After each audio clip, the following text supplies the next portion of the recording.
Bonjour, merci beaucoup d'être venu assister à cette session qui sera assez courte. On a 45 minutes pour traiter d'un sujet compliqué, la gouvernance des ressources naturelles et leur rôle dans la transformation des conflits, de l'extraction à la coopération. Alors le contexte général, c'est évidemment le contexte qu'on connaît tous d'un accès, d'une lutte exacerbée et d'une compétition acharnée pour l'accès aux ressources naturelles, dans un contexte géopolitique qui est compliqué avec évidemment le stress additif du changement climatique et de ses impacts. Donc on va essayer de se pencher pendant 45 minutes sur des approches innovantes qui permettent d'envisager cette question de manière un peu plus constructive et coopérative, et essayer de comprendre comment la gouvernance, une bonne gouvernance des ressources naturelles, peut contribuer en fait au développement de la paix et à la stabilisation. On aura 4 intervenants avec nous aujourd'hui, donc le docteur Rosine Atafenam de l'association Women in Mining in Africa, Christophe Kurz qui dirige un projet avec lequel on échange beaucoup à l'ECDE en République démocratique du Congo, René Larivière pour Interpeace et Raïssa qui fait partie de Action pour le développement et l'entrepreneuriat. Et on essaiera de couvrir un certain nombre de dossiers, de thèmes à travers cette session. Encore une fois, la transformation des zones de conflit ou des contextes de conflit par la gouvernance des ressources, la gestion partagée des ressources, des terres et le rôle que ça peut avoir dans les dynamiques de conflit, la redevabilité et le devoir de diligence, qui est évidemment au cœur des travaux de l'OCDE depuis très longtemps dans les chaînes d'approvisionnement en minerais, l'intégration des aspects environnementaux et de la résilience environnementale et écologique dans les contextes de construction de la paix, et également le rôle que les femmes peuvent jouer dans ces contextes, avec une focalisation particulière sur les chaînes d'approvisionnement en métaux critiques. Je vais poser la première question en anglais for Christophe and René. Pour Christophe et René, quelles sont les barrières pas techniques en ce qui concerne le domaine juridique ou la volonté politique qui entravent les processus de paix partagée? René, si vous voulez commencer. Oui, merci beaucoup. Tout d'abord, le thème clé ici est le manque d'équilibre entre les bénéfices qui découlent des ressources naturelles et puis l'accès déséquilibré. Et ce sont les facteurs qui mènent au conflit, que ce soit en République démocratique du Congo ou que ce soit dans d'autres pays. Ce sont des pays très riches en minéraux, mais ceci mène à des tensions et à des instabilités politiques. Et comme l'État est absent dans beaucoup de ces régions, cela alimente les conflits. Il y a également un manque de gouvernance. Aujourd'hui, il y a environ 2 milliards de personnes qui vivent dans des pays en conflit et qui ne bénéficient pas des revenus de ces ressources naturelles. Et aujourd'hui, les industries extractives, comme vous disiez, comportent un risque de conflit parce qu'il y a une compétition en ce qui concerne l'extraction de ressources naturelles liées aux groupes armés. Et il y a aussi des déplacements de grande échelle de population, des problèmes environnementaux, mais également des conflits en ce qui concerne l'utilisation des terres et les structures de gouvernance. Je travaille chez Interpeace et pendant une dizaine d'années, nous travaillons sur une approche basée sur la paix, ce qui veut dire que la paix peut être consolidée, construite par tout le monde, par vous et moi, mais pas uniquement par des acteurs de la paix ou des acteurs qui travaillent dans le développement, mais également par le secteur privé. Et dans notre contexte, cela veut dire que nous pouvons utiliser des outils pour combler des fossés économiques et sociaux. Et chez Interpeace, nous travaillons avec des banques de développement et avec des investisseurs pour travailler dans des zones de conflit et également traiter les conflits. Beaucoup de ces investisseurs ou le secteur privé ne sont pas censés travailler dans des zones de conflit ou atténuer des conflits et sont également responsables pour la bonne gouvernance des États. Nous essayons de mettre une perspective de paix dans des secteurs financiers et de développement. Merci beaucoup, c'est très intéressant. L'OCDE travaille également sur une initiative liée qui a un sous-groupe qui travaille sur les conflits et le secteur minier. Et nous travaillons sur le rôle des investisseurs et des entreprises dans ce domaine. Donc c'est très pertinent au travail de l'OCDE. Christophe, oui, merci beaucoup de nous avoir invités. Je représente un projet dans l'Est du Congo, donc je vais parler du contexte du Congo. Donc, dans l'Est du Congo, et je pense que René en a déjà parlé, il y a beaucoup d'enjeux si on regarde les communautés locales et les bénéfices du secteur minier. Les structures de pouvoir sont du côté des marchés internationaux et ceux qui ont les fonds, ceux qui ont des connexions politiques, évidemment. Donc, en RDC, je pense que la capacité de gouvernance est faible et c'est un problème principal, ainsi que le manque de volonté politique pour respecter la loi. Beaucoup de parties prenantes critiquent qu'il y a une vision en RDC de développement du secteur minier, mais il n'y a pas de stratégie pour le secteur artisanal. Donc ceux qui travaillent dans le secteur minier artisanal sont censés passer d'une petite échelle à une plus grande échelle, mais il n'y a pas d'investissement pour assurer cette transition. Donc nous parlons d'un très grand pays et l'échelle et la capacité du gouvernement est un obstacle. Il y a également beaucoup de personnes dans des positions de pouvoir, certains dirigeants politiques qui font partie du secteur artisanal. Donc le fait de respecter la loi n'est pas toujours dans leur intérêt. Notre projet essaie également de proposer des solutions locales. Nous travaillons avec des structures locales de gouvernement qui ont des responsabilités en ce qui concerne les activités minières. Et le fait de respecter la loi et de résoudre des problèmes avec beaucoup de parties prenantes, dont la société civile, le secteur privé, nous travaillons vers tout cela. Et nous avons trouvé des zones où il y a peu de capacités gouvernementales et nous essayons de résoudre les problèmes de manière pragmatique et à l'échelle locale pour qu'il y ait de la redevabilité. Merci beaucoup. Voyager un peu, aller vers l'Afrique de l'Ouest. Rosine, alors, on a beaucoup travaillé avec d'autres ONG sur la formalisation du secteur artisanal et dans certaines zones, on a constaté que des fois, cette formalisation excluait les femmes, contrairement à ce qui était envisagé. Donc, quelles sont les mesures que vous pourriez recommander pour les gouvernements, pour les sociétés privées, pour contribuer à cette formalisation dans une mesure qui, en fait, soutienne la cause des femmes et leur permette d'évoluer professionnellement? Merci beaucoup, Louis, pour cette question. Et merci à l'assistante. Je vois bien que la salle est pleine. Merci beaucoup d'être là. Mais avant de répondre directement à la question de Louis, je vais faire une boutade. Il y a 9 mois, exactement le 15 février de cette année, et c'est dit sur les réseaux sociaux partout, 42 femmes et un homme sont décédés suite à l'éboulement d'une mine artisanale. Il y a 9 mois. Mais il y a 4 jours, il y a aussi des éboulements. Il y a toujours des éboulements dans l'artisanat minier.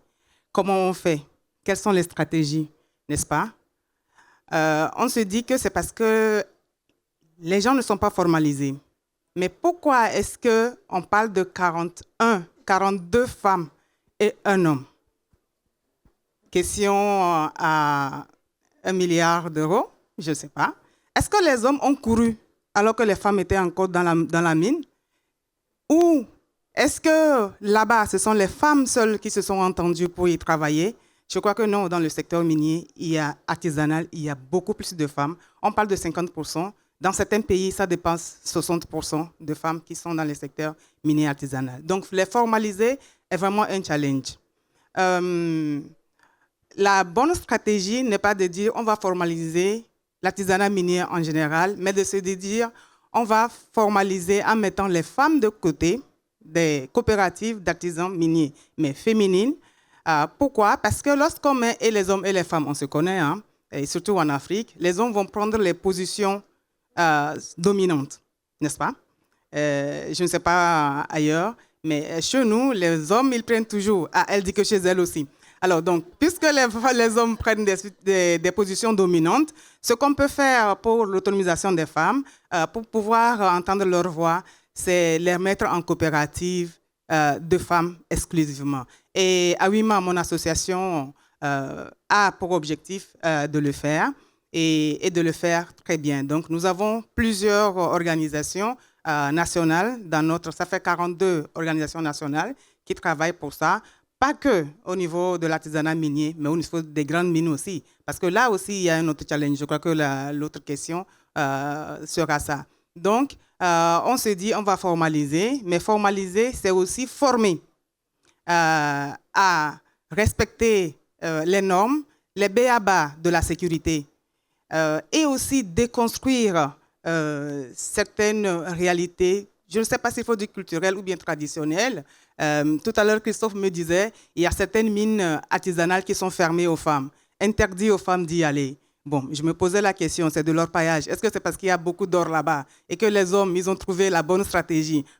Si les femmes vont là-bas, notre or va disparaître. C'est bien de dire ça aux femmes et que les hommes, ils aillent chercher de l'or et puis après dire que c'est le maître parce que c'est lui qui a de l'argent, n'est-ce pas? L'argent, c'est le pouvoir, non?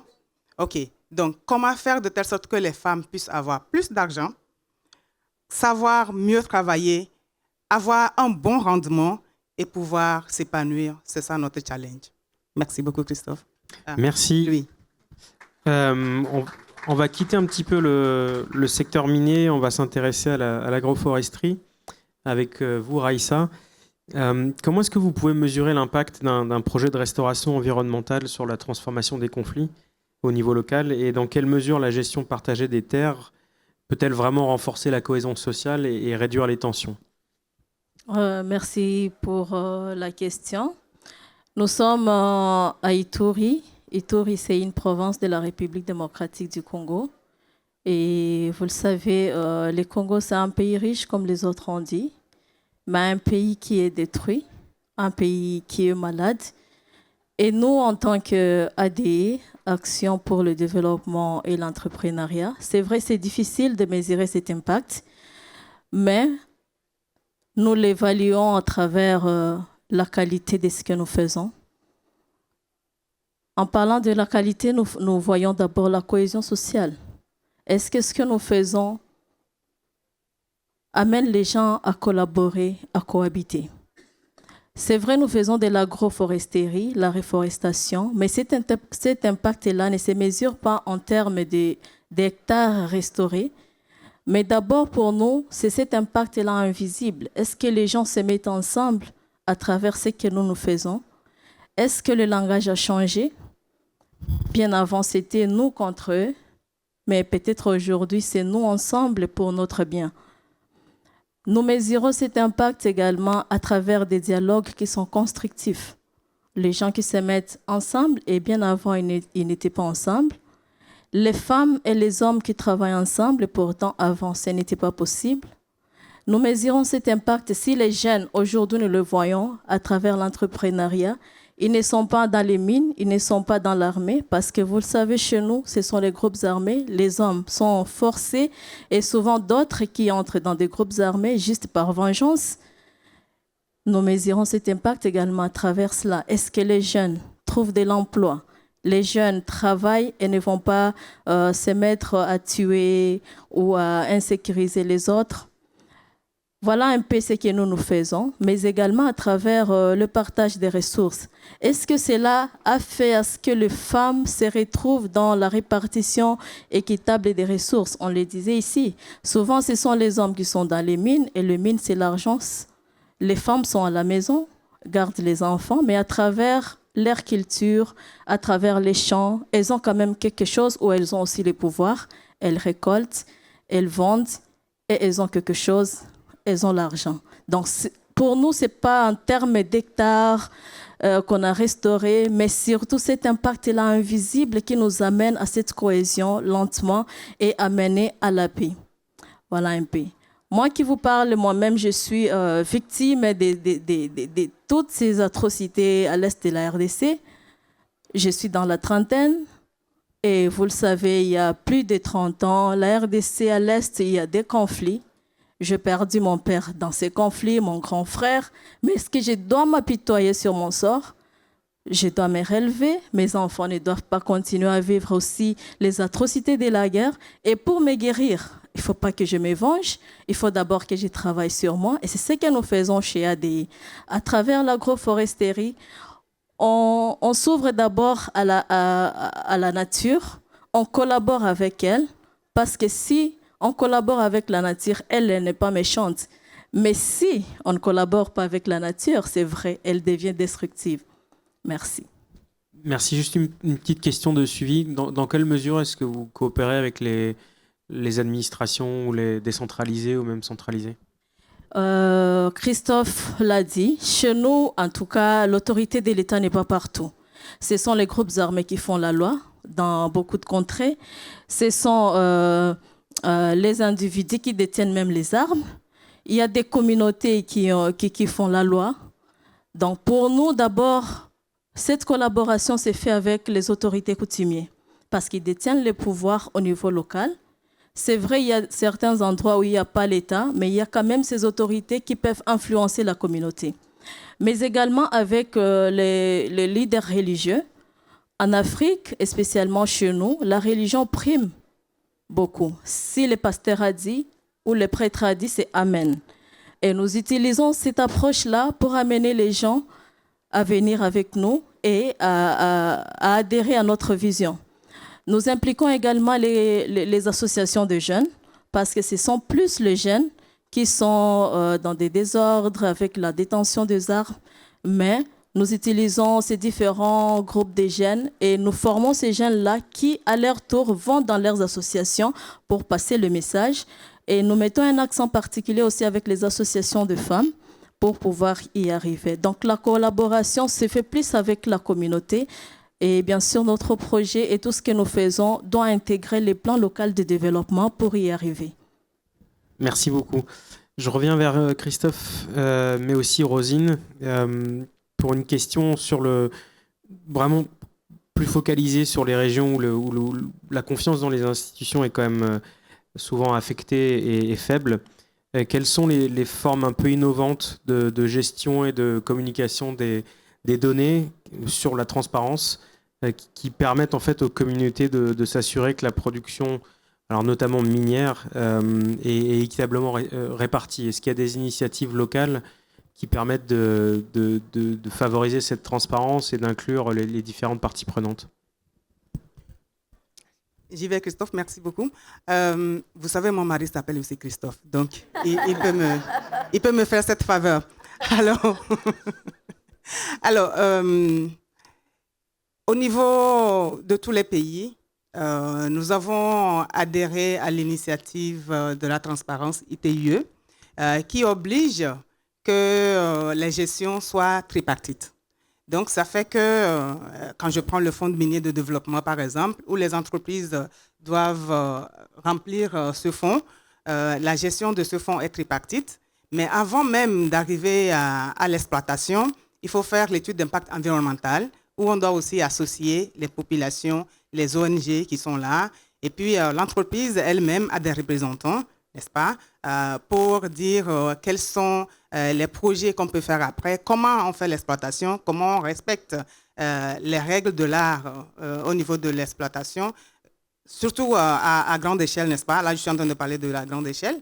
Et ainsi, les communautés sont informées de quand est-ce que la mine va s'installer, qu'est-ce qu'elle va produire, quelle quantité elle doit produire, et qu'est-ce qu'elle va reverser à l'État, qu'est-ce qui peut rentrer dans le fonds minier de développement et qu'est-ce qui va revenir comme ristourne à la population. Alors, comment est-ce qu'on gère alors cette ristourne? On fait généralement aussi, comme je l'ai dit tout à l'heure, des commissions tripartites, là où il y a des préfectures avec la préfecture, là où il y a les communes avec les communes, ou d'autres institutions locales qui vont aussi siéger dans le comité et qui vont débattre sur les projets prioritaires qui seront supportés par cette ressource du Fonds minier de développement. Et au Togo, par exemple, ce fonds est logé directement dans le budget, dans les caisses de l'État. Et donc, c'est quand le projet a été validé par ce comité tripartite que les fonds sont débloqués pour la réalisation du projet. Donc, maintenant, nous sommes aussi en train de faire de telle sorte que ces projets soient un peu inclusifs, de telle sorte à ce que les femmes et les groupes vulnérables bénéficient. Actuellement, avec AWIMA et les autres réseaux régionaux, nous sommes en train de voir dans quelle mesure les associations des femmes ou les projets portés par les femmes pourront bénéficier de ces fonds à 30%. Donc, nous sommes en train de faire ce lobbying pour y arriver. Tout à l'heure, j'ai omis de mentionner que les sensibilisations se font de telle sorte que les femmes puissent savoir qu'elles ne doivent pas être du reste. Et elles doivent aussi aller demander des permis d'exploitation. Ce n'est pas parce qu'elles sont femmes qu'elles doivent toujours rester au niveau de l'artisanat minier. N'est-ce pas? Lui, elle l'a bien introduit. Comment est-ce qu'on peut quitter l'artisanat minier pour aller vers la grande mine? Ça aussi, c'est un challenge sur lequel nous travaillons aussi. Merci. Christophe? You asked about innovative solutions, but Oui, donc vous avez posé une question sur les solutions innovantes, mais dans les zones rurales du Congo de l'Est, il faut d'abord s'assurer que les fondements soient là. Et nous travaillons là-dessus. Et quand on parle de fondements, ça veut dire qu'il n'y a pas de transparence. Bon, il y a un degré de transparence au niveau des permis, mais il y a très peu de transparence sur les impôts et les frais qui doivent être récoltés. Nous avons mené un projet avec nos partenaires qui sont ici aujourd'hui en 2022 et 2023 en ce qui concerne les impôts qui sont payés dans le secteur minier. Ils ont trouvé que dans la province du Sud Kivu, il y avait 50 impôts différents et frais différents uniquement autour des mines. Donc ça fait beaucoup. Et uniquement 16 de ces impôts étaient juridiquement validés. Donc vous pouvez appeler ça la corruption ou une manière de gérer informelle, mais il y a beaucoup de problèmes liés aux impôts et aux frais. Et au niveau de qui c'est qui récolte ces impôts. Donc une solution simple serait de rendre ces données disponibles. Et nous travaillons avec les autorités gouvernementales et les comités multiparties prenantes. Donc nous pouvons utiliser ces canaux pour que ces informations, en ce qui concerne les impôts, soient disponibles.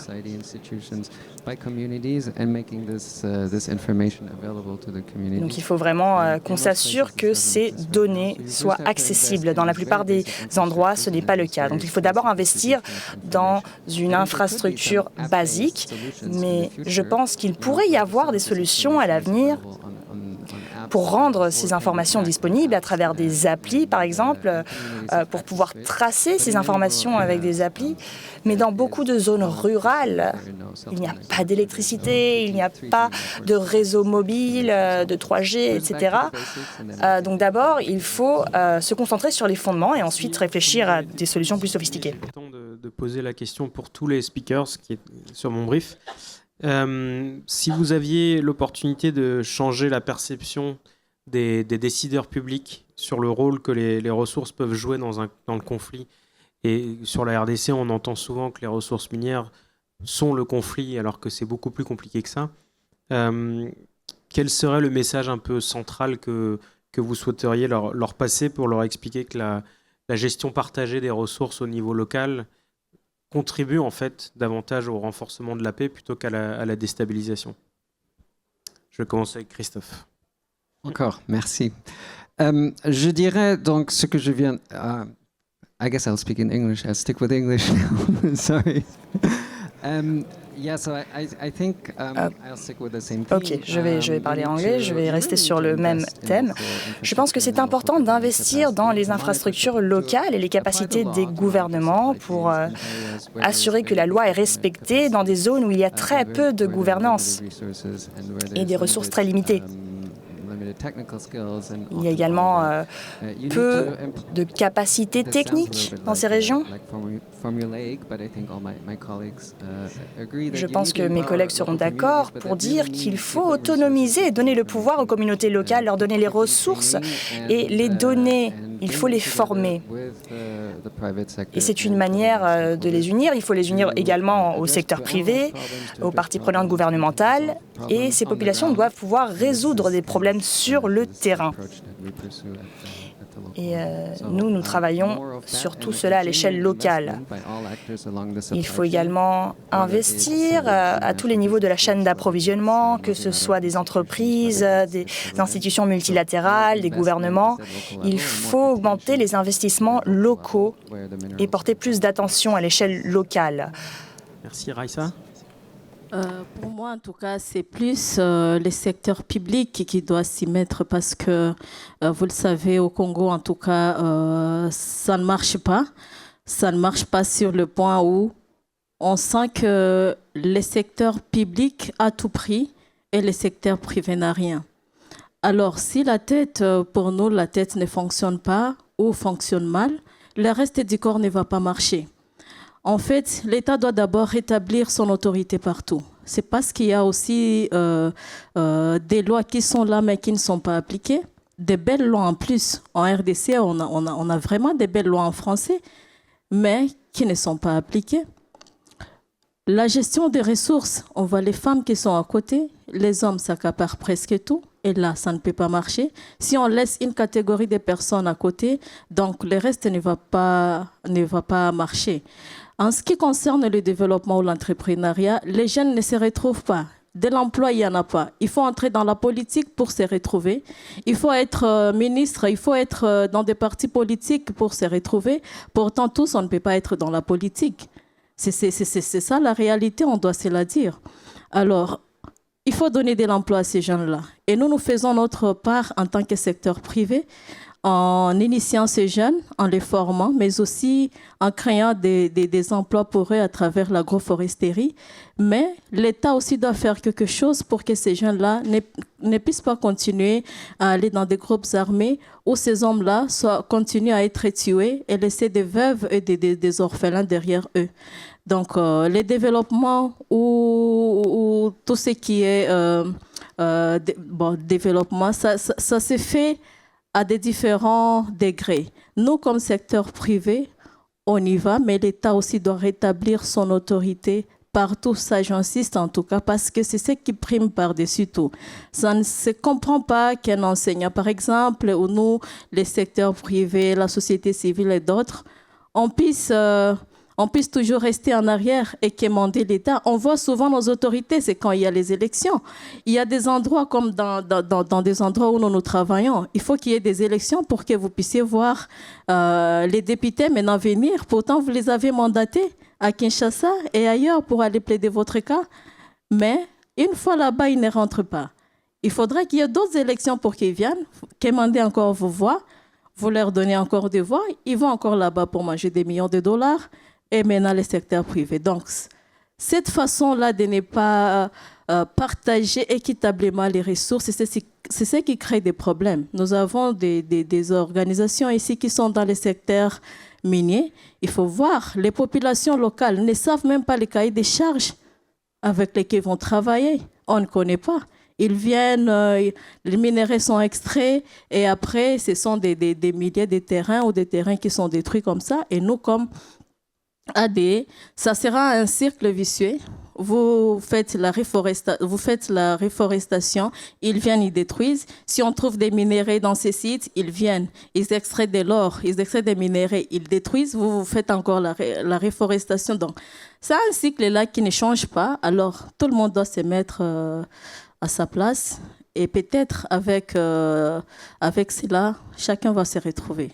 Merci. Rosine et René, 2 minutes chacun. 2 minutes.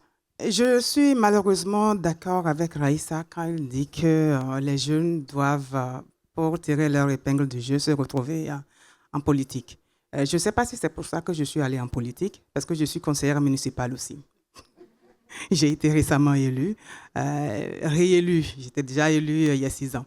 Mais la question de lui est vraiment bizarre, parce que, vous savez, j'étais à la présidence de la République. Donc, le président passait à quelques pas de ma porte pour aller dans son bureau au Togo. Donc, j'étais dans un conseil qui s'appelle Conseil présidentiel pour l'investissement au Togo, CPIT. Et par rapport à cela, j'ai dû connaître beaucoup de conseillers à travers l'Afrique. Mais c'est dommage quand un jour quelqu'un m'a dit « Comment on peut être conseiller et dire quelque chose au président et tout en sachant qu'il ne va pas l'appliquer ?» C'est la même chose lorsqu'il me pose la question « Qu'est-ce que vous pouvez dire aux gouvernants maintenant ?» Ils savent, ils sont intelligents, ils sont d'ailleurs plus intelligents que nous qui nous disons conseillers. Mais mon président avait dit un jour, ouais, par rapport à cette norme, par rapport à cette loi, on ne peut pas s'en sortir. Oui, mais comment il faut faire pour s'en sortir?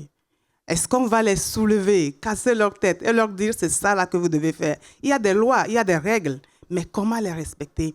Comment on va dire arrêtons de faire des ateliers pour valider des lois, mais faisons des ateliers où on va se dire comment pratiquement on va agir. D'ici maintenant, je suis encore coach, donc je parle avec ma casquette de coach pour dire, on devait dire à ces présidents, voilà votre cahier de charge. Chaque mois, vous devez faire ceci. Chaque année, vous devez faire ceci. Et puis, 4 ans après, quand vous n'avez pas fait là, on n'entend pas 5 ans pour votre mandat, déguerpisser du balai. Tant qu'on n'arrive pas là, ça sera vraiment un problème. Il y aura un problème avec eux. Lorsque les balles perdues, j'ai lu qu'au Cameroun, une balle perdue est allée tuer la tante d'un responsable. C'est à ce moment qu'il va se dire, ah, donc il faudrait que je fasse attention. Ma tante peut être dans un bunker. Aujourd'hui, c'est ma tante, demain, ça pourrait être moi. À ce moment, on va se dire comment il faut travailler durablement pour que les ressources générales, que ce soit dans les mines, dans l'agroforesterie ou dans le commerce ou dans l'industrie, rapportent à chacun pour que tout le monde soit heureux. Comment bâtissons-nous un monde meilleur? Voilà la question à laquelle tout le monde doit se poser, et même aussi les dirigeants, parce que parfois le malheur leur arrive lorsqu'ils attendent le moins. Merci Rosine et René, et après on pourra ouvrir la salle. Maybe I can end. Nous avons beaucoup parlé des défis. Peut-être que je pourrais terminer sur une note positive ici. Notre initiative étendue au Burkina Faso, en Côte d'Ivoire, au Mali, là où il y a peu de ressources hydriques et foncières.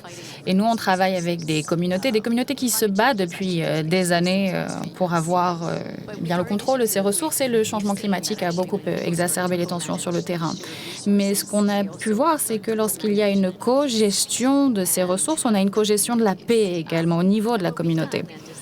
Ce que nous avons fait, et c'est d'ailleurs le message que j'aimerais partager ici aux décideurs politiques, c'est de déployer un modèle assez simple. Et mon message est clair, encore une fois, les défis auxquels nous sommes confrontés et dont on vient de parler ne sont pas des défis à court terme. En effet, il s'agit ici de défis qu'il nous faudra surmonter sur le long cours. Il faut faire montre de patience. Mais notre modèle se base sur 3 choses assez simples qui sont pour autant bien fortes. Raïssa en a parlé il y a quelques instants, le dialogue. Il faut réunir les communautés, il faut réunir les autorités, le secteur privé, etc. Il faut s'assurer que tout le monde ait voix au chapitre, qu'on s'assoie tous à la table de négociation. Deuxième pan, il nous faut réfléchir à l'approche économique, car nombre de nos parties prenantes, et j'imagine que la communauté avec laquelle vous travaillez vous l'ont déjà dit, il nous faut s'assurer que, oui, il y ait du dialogue, mais surtout qu'il y ait des financements. Donc, il faut faire du lien avec les les différentes initiatives qui génèrent des revenus, c'est plus qu'important. Et puis, troisième point, et qui est déjà au cœur de ce que nous faisons, et ça marche assez bien en somme, il nous faut avoir des infrastructures partagées. Pour qu'il y ait moins de compétition au niveau de ces ressources naturelles, il faut s'assurer qu'il y ait davantage de coopération grâce à ces infrastructures partagées, par exemple au niveau des éleveurs et au niveau des petits exploitants agricoles. Ceci renforce la résilience au niveau des communautés, notamment lorsqu'il y a des cas de famine ou des catastrophes naturelles. Donc voilà, c'est le message principal que j'aurais voulu partager aujourd'hui. Regardons une collaboration partagée entre les différentes parties prenantes. C'est vraiment le point de départ pour éviter les conflits. C'est le point de départ également pour œuvrer au service de la collaboration et du dialogue. Ces initiatives, ce sont des initiatives sur le long cours et bien sûr, on ne peut pas commencer par des tensions. OK. Essayez de les garder vraiment courtes. On n'est pas à la recherche de témoignages, mais de questions. Donc je ne sais pas s'il y a des questions. On a couvert beaucoup de terrain. Oui. Et je vous demanderai de vous présenter aussi, s'il vous plaît. Thank you and hi everyone. So I'm Caroline and I'm with the Business and Human Rights. Bonjour, je suis Caroline, je suis avec le Business Resource Center et je travaille sur des projets de suivi liés à la protection des droits de l'homme. On traite des sujets liés Je vais poser ma question aux ressources naturelles et dans l'industrie minière. Rosine, Raïssa et également Christophe.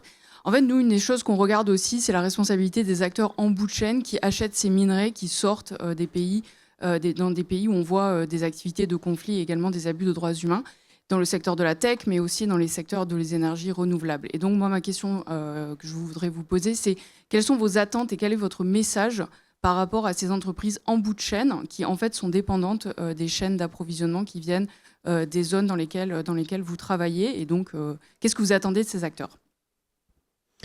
Merci. Je ne vois pas d'autres mains immédiatement. On va peut-être prendre cette question. Ça donnera le temps aux autres de préparer d'autres questions. On va commencer comme ça. Je pense que ce sera bien. Oui. J'y vais alors ? Oui. D'accord. Merci beaucoup. Comme tout à l'heure, je le disais, il y a vraiment des lois qu'on ne suit pas. Il y a le processus de Kimberley, par exemple, qui montre que, on doit s'assurer de la traçabilité du diamant et de l'or, beaucoup plus du diamant, mais plus récemment un peu de l'or, pour dire d'où est-ce que ça vient, comment est-ce que c'est produit, est-ce que ceux qui le produisent bénéficient du revenu de leur production, à combien c'est acheté là-bas, et puis en bout de chaîne, à combien moi je dois acheter. Et c'est ça qui va permettre de dire, nous sommes une entreprise responsable. Mais une fois encore, est-ce que ça profite à tout le monde de dire « je suis une entreprise responsable ». Il y en a qui mettent le label « entreprise responsable » sur leur, comment l'appelle-t-on, site internet, sur les réseaux sociaux pour dire voilà. Et il y en a qui vraiment, éthiquement, suivent ces règles-là. Mais ceux qui ne suivent pas ces règles, qu'est-ce qu'il faut faire? Il faudrait que les pays se disent « nous prenons la question à bout de bras et nous disons que chez nous, nous voulons que tout se fasse dans les règles ». Mais quelqu'un me dira, est-ce que je veux construire le paradis sur Terre? Mais on peut tendre vers la perfection.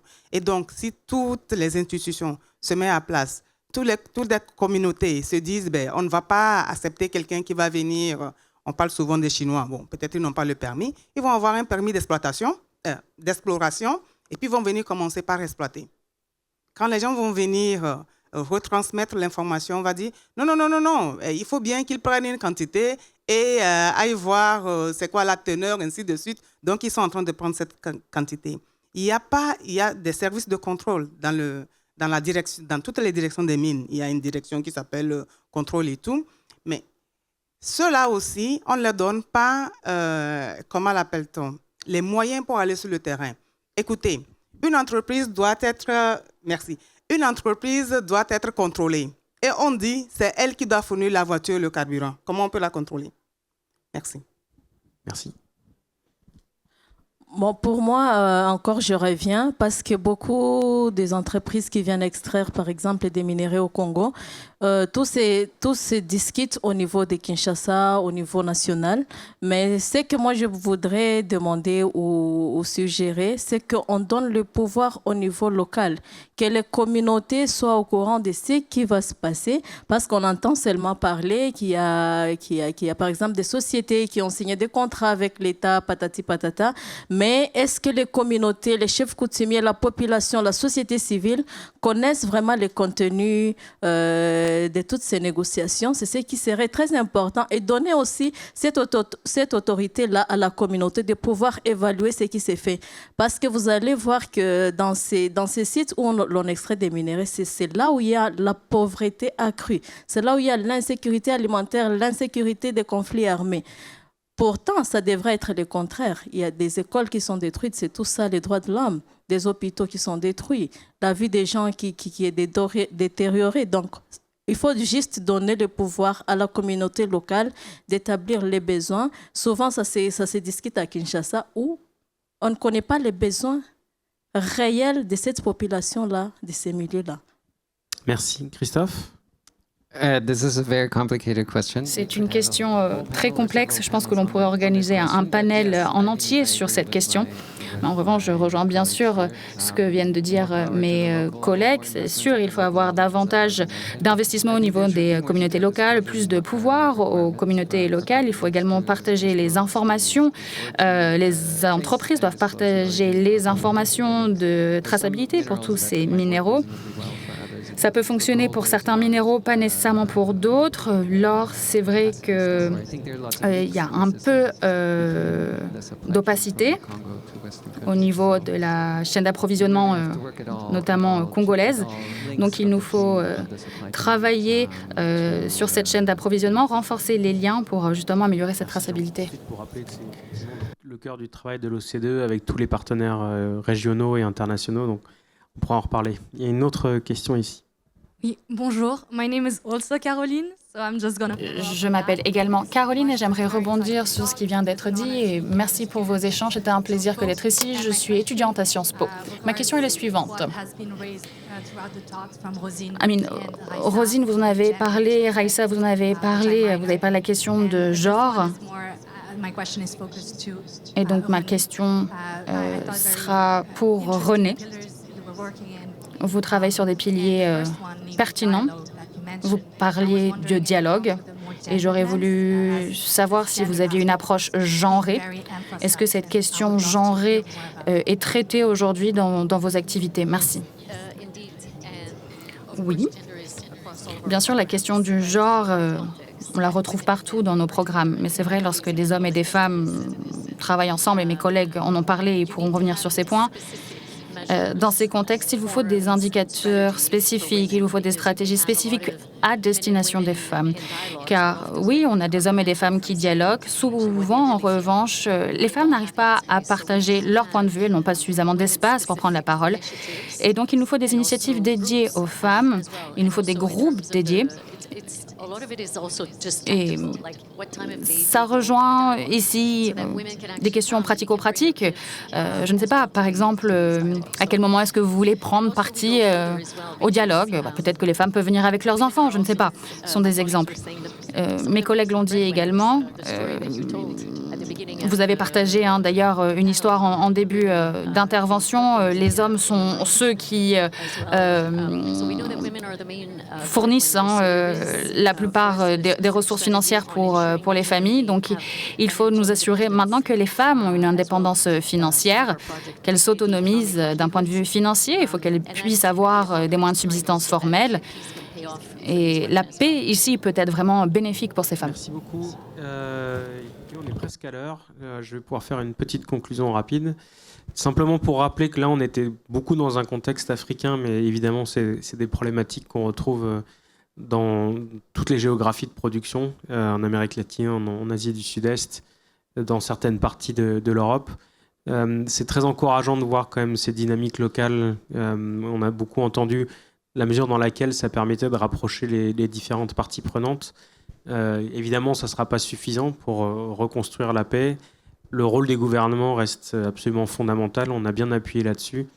la responsabilité des entreprises, elle est importante, et elle est définie par des standards et des normes internationales, mais en tout premier, il y aura toujours la responsabilité des gouvernements, évidemment, de faire respecter l'état de droit et de protéger leur population. Donc c'est des aspects qu'on a tendance parfois à oublier parce que les États défaillants ne sont pas nécessairement mécontents que la culpabilité soit ensuite repoussée vers d'autres acteurs. Donc ça, je pense qu'il faut vraiment le garder à l'esprit, en particulier dans le contexte du conflit latent, et pas latent d'ailleurs, très ouvert dans la région des Grands Lacs.